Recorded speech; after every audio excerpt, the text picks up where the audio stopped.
I was bleeding internally on a Tuesday night, staring at the ceiling of an ambulance, and the last thing I remember thinking was, if my kids end up alone tonight, it will not be because I did not try. My hands would not stop shaking. Blood kept soaking through the gauze they pressed against my side. I could hear the medic talking, calm and clipped, like he was reading weather. Possible splenic rupture, blood pressure dropping. I could smell antiseptic and metal. The siren howled like something alive. I grabbed my phone with fingers that barely felt like mine. One name mattered more than the pain. My mother. I tapped the family group chat first because it was faster than calling each person, and I wrote, I was in a serious car accident. I am going into emergency surgery. Please watch Mia and Miles for a few hours. Please. The message delivered. Then I called my father. It rang. Once. Twice. 3 times. He answered like I was interrupting dinner. Sienna. What is it? Dad. My voice sounded wrong, wet and small. I need help. I was hit. I am in an ambulance. They say I might need surgery. The babysitter leaves at 8. Mia and Miles are home. Silence. Then I heard it. The muffled voices in the background. My mother sounding annoyed. My sister Blair laughing at something. Music. A clink of glasses. My father covered the phone, but not well enough. We are about to head out, my mother said. Tell her to figure it out. My stomach clenched. Not from the injury, from recognition. The line went quiet again, and my phone buzzed. A text in the family group chat from my mother, Marilyn Ward. You have always been a nuisance and a burden. We have front row tickets tonight with Blair. Figure it out yourself. A second message came right after, from my father, Gordon Ward. You work in medicine. Hospitals do not scare you. Stop being dramatic. Then Blair, my older sister, sent a single sticker, a smiling face with hearts for eyes. That sticker floated on my screen while my blood pressure slid into the basement. I stared at it so long that the medic asked if I could hear him. I could hear him. I could hear everything. I could hear the last thread of loyalty snapping inside my chest. Doctor. Adrian Cole leaned into view, his eyes scanning monitors like he could will my body back into place. Adrian worked in the emergency department at my hospital. We had traded shifts, swapped dark jokes over bad coffee, and covered for each other when life got heavy. Sienna. His voice was steady. What happened? I held up my phone. My hand trembled so hard I almost dropped it. Adrian read the messages. His jaw tightened. He did not swear. He just breathed out through his nose like someone trying not to lose control. You have kids, he said softly. Twins. My throat burned. 3 years old. Mia and Miles. The sitter leaves soon. Give me your phone, he said. My battery is dying. He pulled his own phone from his pocket like it was already decided. Use mine. I did not cry. I did not beg. I went cold. On Adrian's phone, I searched for 24-hour emergency childcare. I called the first reputable agency with real reviews and a live human voice. This is an emergency placement, I said, forcing my words into clean lines. I need someone at my house within 30 minutes. 2 toddlers. I will pay whatever rush rate is required. They asked for a credit card. I gave it. They asked for the sitter's number for handoff. I gave it. They asked for confirmation that I understood the rate would be triple. I understand, I said. Send them. Adrian watched me the entire time like he could not decide whether to be impressed or furious on my behalf. When I hung up, I handed his phone back. Can you screenshot those messages? I said, nodding at my own phone. Adrian looked at me for a long moment. Yes, he did it, slow and deliberate, like evidence. The ambulance doors opened, cold air rushed in, bright hospital lights stabbed my eyes, and in that moment I made a decision so clean it almost felt peaceful. If my parents and my sister could abandon me while I was bleeding out, then I was done funding their life. Done. Fully. Let that sink in. Before I tell you what happened 2 weeks later, the knock that changed everything, I want to ask you something. Have you ever realized that the people who call you family only love you when you are useful? If you have, stay with me, because what I did next was not loud. It was surgical. Now let me take you back to where it started. Growing up in the Ward household, love was never free. Love came with a scoreboard. My sister Blair was the golden child, 3 years older, beautiful in a way that made adults soften their voices. The kind of girl teachers praised before she even did the assignment. She walked into a room and my parents lit up like someone flipped a switch. When Blair said she wanted to become a lifestyle influencer and build a brand, my mother cried happy tears.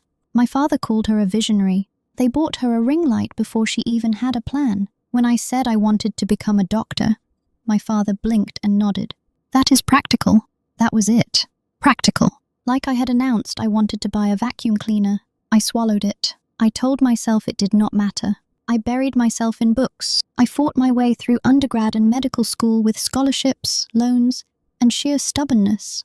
Then residency. Then the long nights where the hospital never slept, and neither did I.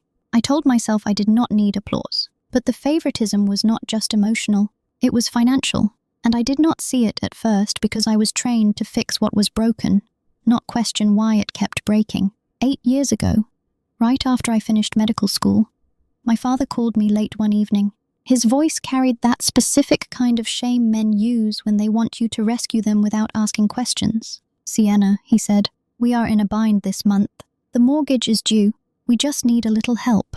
Just this once. Just this once." I sent $2,050 that night. No hesitation. They were my parents. Of course I helped. Then just this once became every month. The mortgage. Then health insurance premiums, when my father took an early retirement package and acted like the universe owed him a break. Then the car repairs. The roof leak. The furnace. The unexpected property taxes. Always something. I never said no. Not once. When I got pregnant with the twins and their father disappeared halfway through my pregnancy, I called my mother from the hospital after a frightening bleed.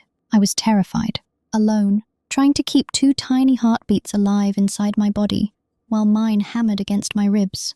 "Mom," I whispered. "Can you come?" She sighed like I had asked her to move furniture. "Oh, honey, we wish we could," she said. "Blair has a big event this weekend. She needs us. She is under so much stress."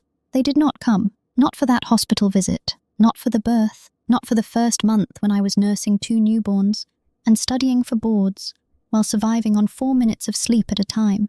But the transfers still went out. Like clockwork. I kept a spreadsheet. I do not know why.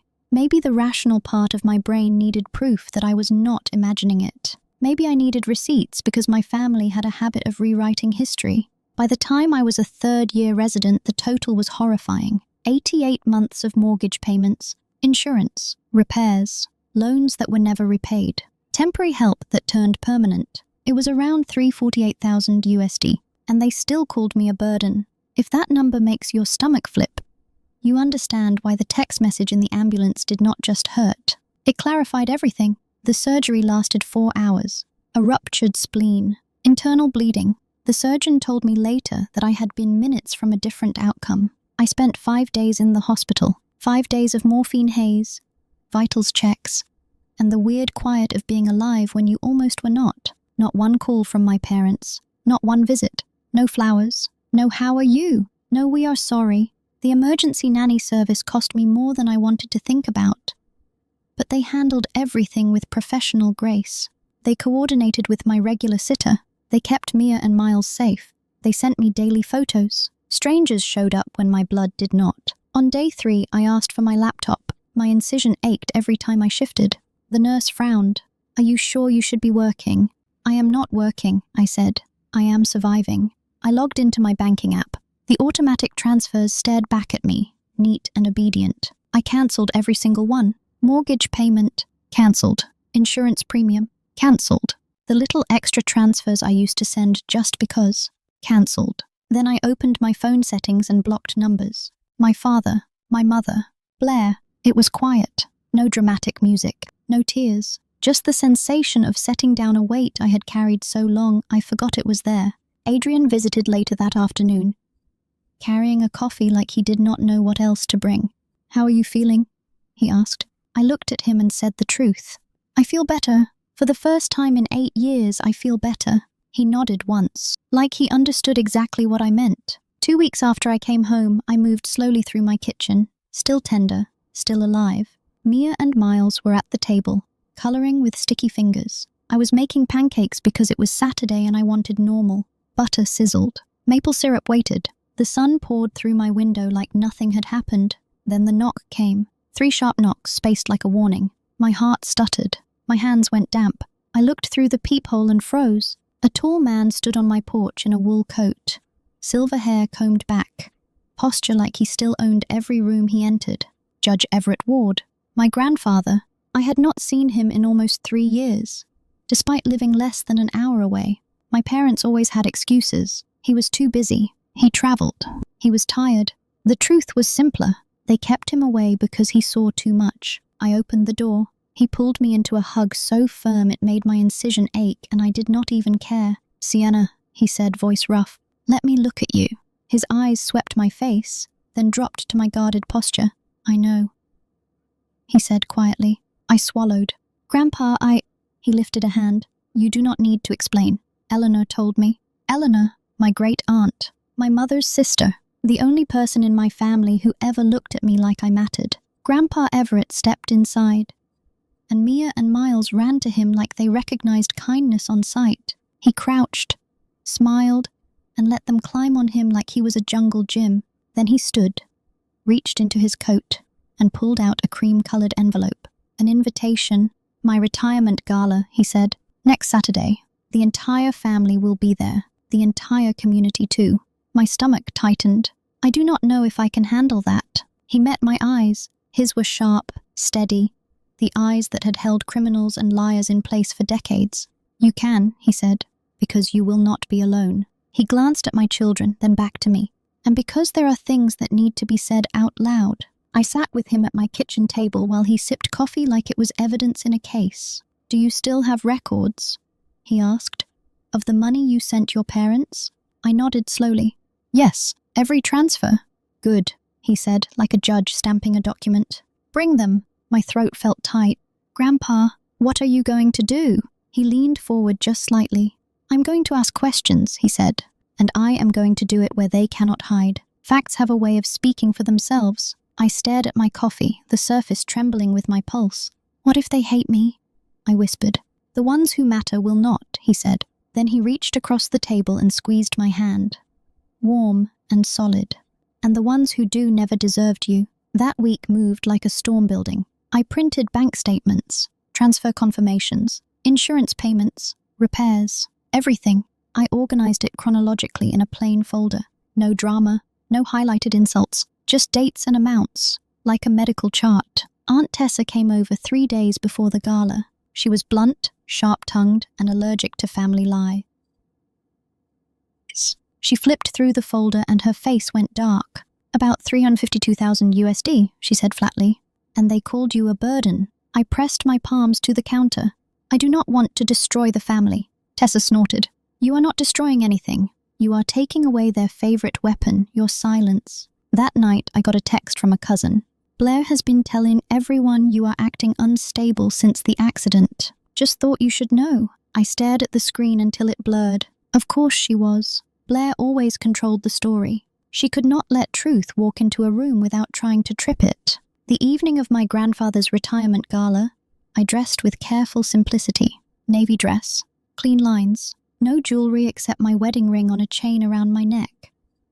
Not because I missed the man who left, but because it reminded me of survival. Mia and Miles wore matching sweaters. They looked like small, stubborn miracles. The venue was a historic country club with white columns and polished floors. People in suits and gowns floated under chandeliers. A string quartet played soft music that felt too gentle for what I carried in my bag. My parents stood near the bar, smiling like the world owed them applause. My mother wore pearls. My father looked relaxed, the kind of relax that comes from spending other people's money. Blair glided beside them in a dress so perfect it looked painted on. Her hair fell in glossy waves. Her smile was bright and empty. She spotted me and came over like she owned the air around her. "Sienna," she said, kissing near my cheek without touching.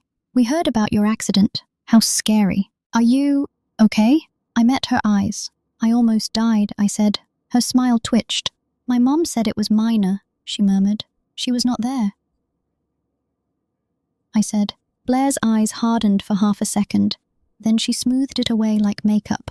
"Well," she said, patting my arm, "you look fine now. That is what matters." She drifted away. I felt Mia clutch my dress. Miles pressed into my leg. Something in me went still. like the moment before a surgeon makes the first cut. 30 minutes into the gala, I heard Blair's voice rise near a circle of relatives. "I'm so worried about Sienna," she said, loud enough to carry. "The accident really changed her. She has been saying the strangest things, cutting Mum and Dad off for no reason. It feels like a breakdown." My mother dabbed her eyes with a napkin. "We have tried everything," she said. "She will not respond. I think she is confused. She has always been sensitive." I felt eyes on me. Pity. Concern. That familiar, ugly suspicion people reserve for women who stop smiling. Aunt Tessa appeared at my side, her voice low. "They are laying the groundwork," she said. "They want everyone to doubt you before you speak." I swallowed hard. "Let them." Across the room, Grandpa Everett stood near the stage, hands clasped behind his back. He looked calm. Not angry, just ready. A chime rang. The music faded. A microphone squeaked softly. Grandpa Everett stepped onto the stage. The room quieted the way courtrooms quiet. Instinctive, respectful, alert. He looked out over the crowd and spoke with the ease of a man who spent decades commanding truth. "Thank you for coming," he said. "Tonight is a celebration, but before we continue, I need to address something." The air shifted. I felt my pulse in my incision. My father moved quickly toward the stage, smile pasted on. "Dad," he said into the microphone, laughing lightly. "This is not the time." Grandpa Everett did not raise his voice. He did not need to. "It is exactly the time, Gordon," he said. "When lies grow in the dark, the only cure is light." My father's smile tightened. Grandpa Everett turned slightly, eyes scanning the room, then landing on my parents. "I have been hearing concerns," he said, "that my granddaughter Sienna is troubled, that she is confused, that she has turned against her loving family." He paused, just long enough for my mother's chin to lift, convinced the performance was working.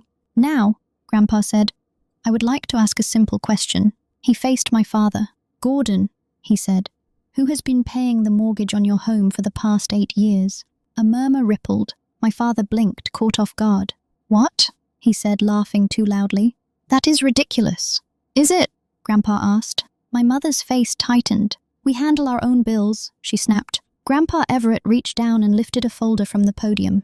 "My folder." He opened it. "I have here," he said calmly, "a record of 96 consecutive mortgage payments made from Sienna Ward's bank account to your mortgage company." The room went still. My father's hands clenched at his sides.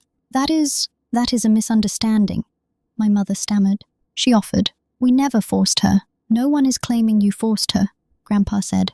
"We are establishing facts." He flipped a page. "Mortgage payments," he read. "Total approximately $254,400 USD. A gasp. Someone whispered, "Oh my God." Grandpa continued. "Health insurance premiums after Gordon's coverage ended. Approximately $82,000 USD. He turned another page. Home repairs, vehicle repairs, emergency expenses, approximately $16,800 USD. Another page. Additional transfers labeled as help, temporary, and gift.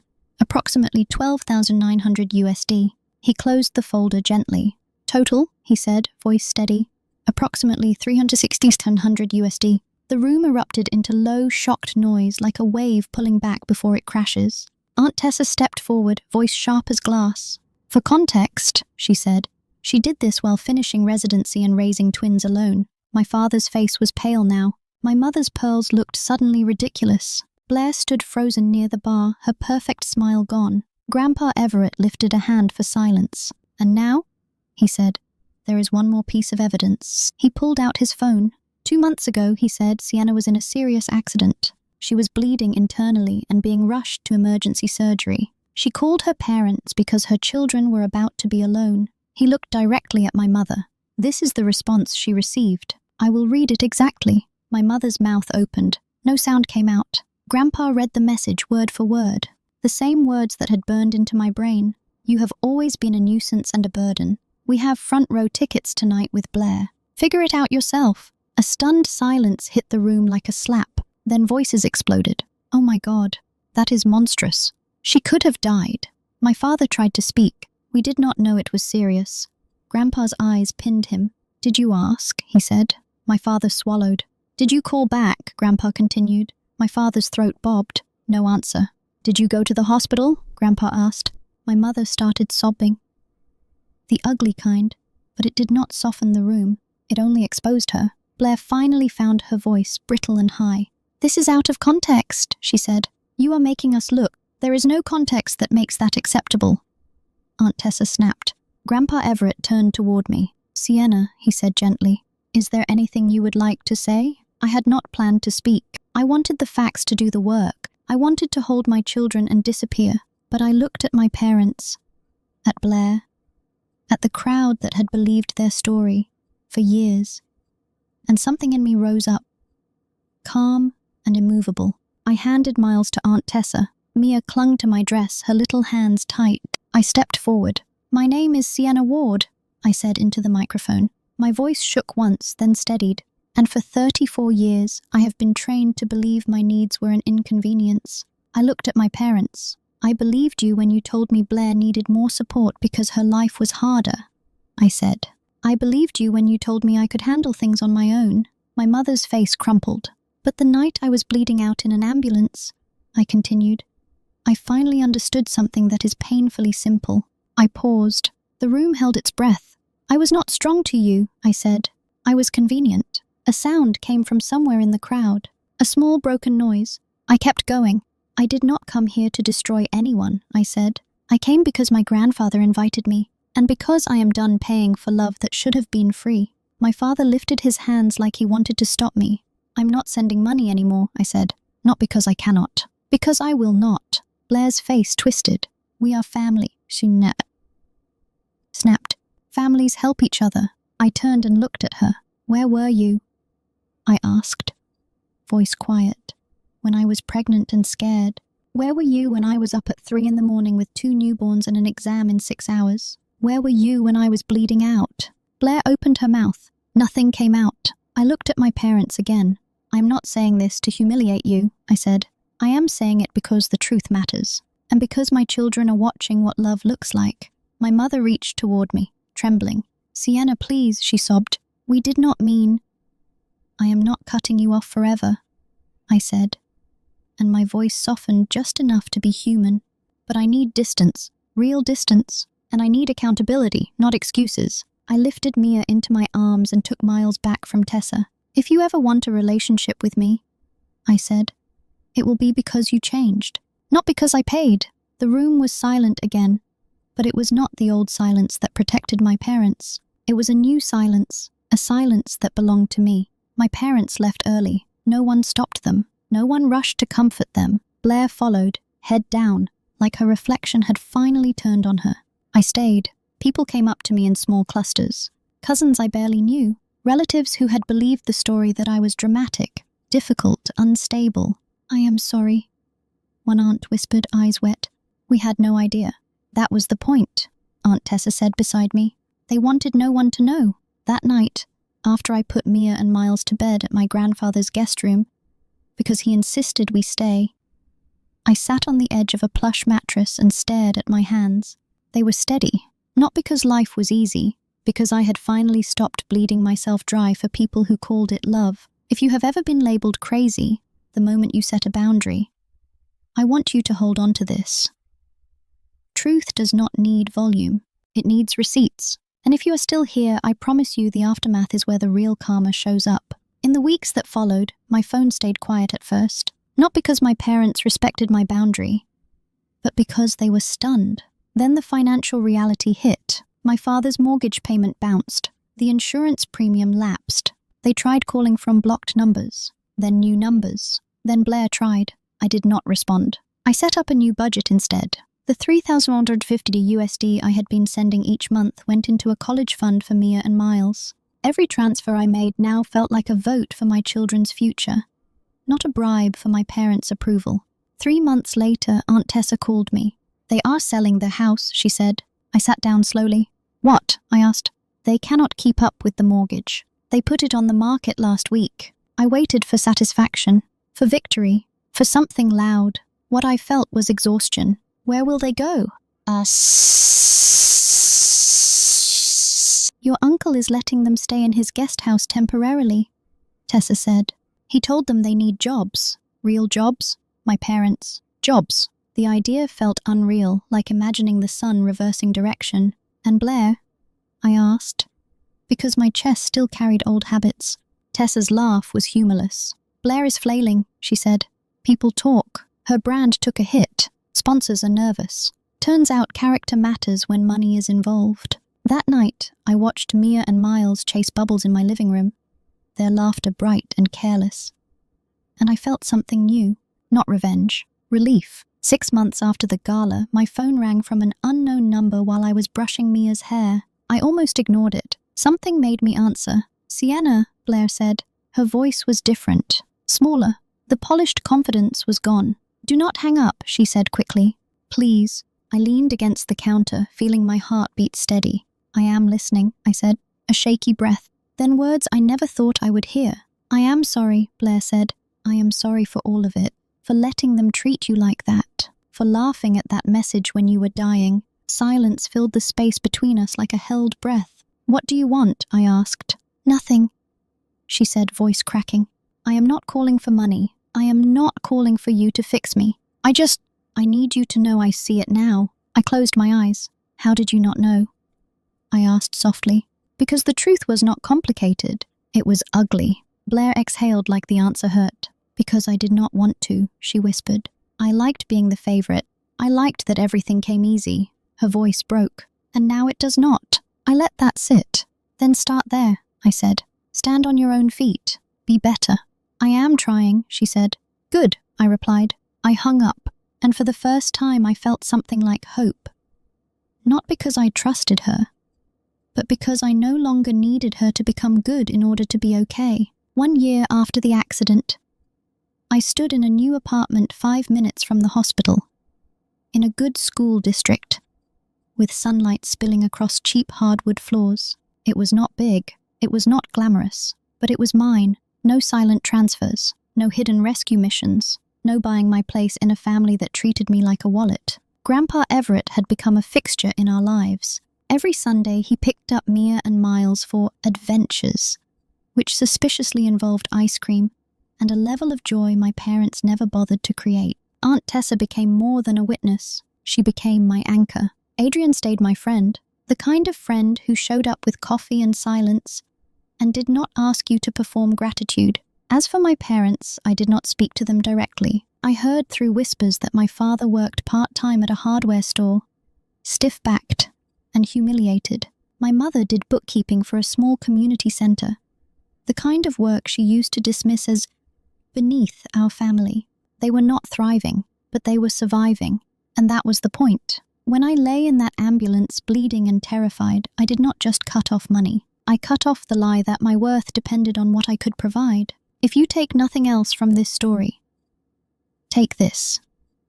Love is not a transaction.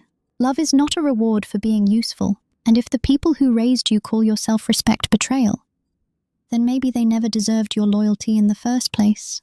To anyone out there carrying a burden that was never yours, it is okay to put it down. It is okay to choose yourself. You are not selfish. You are not ungrateful. You are not a nuisance. You are finally free. And I want to ask you one last question, because I know someone will need to answer it out loud. If you had been in my place, bleeding and begging for help, what would you have done the day you got that text?